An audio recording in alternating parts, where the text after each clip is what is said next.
kali pertama saya fight dan hanya cara saya hanyalah seorang aktivis. Biasa saya fight di jalanan lebih kepada perundangan. This is my first fight. Saya buat pun sebab nak mendapatkan kepercayaan investor kerana hanya investor mahu melabur untuk Warzone World Championship bila saya berlawan. Saya dah tua, saya tak mampu sebenarnya, tapi saya tidak mahu memberikan alasan. Tapi sampai pagi tadi saya masih bekerja, tidak mempunyai cukup tidur kerana ingin memastikan Warzone World Championship ini dapat dilaksanakan sampai ke tahap ni. Betul?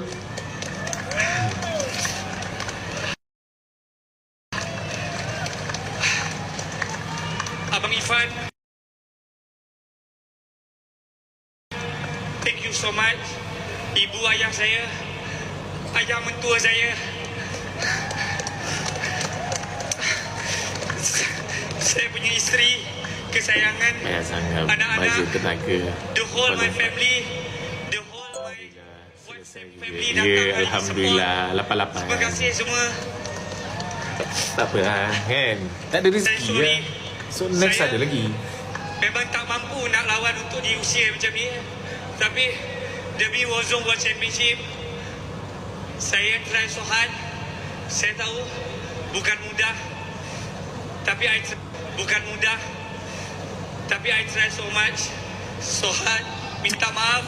Ini adalah antara kali pertama seluruh keluarga saya dan keluarga isteri saya semua berkumpul secara sekali. Mengeratkan silaturahim.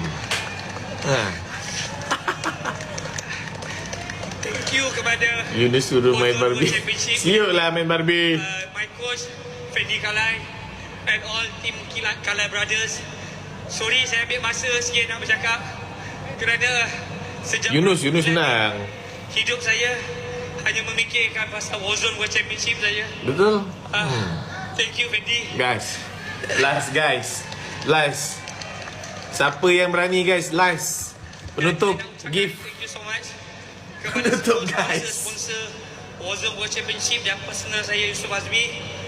Terima kasih kepada Galeri Aura Islam, drama Hello Bam Bam, and then sorry saya cakap banyak sikit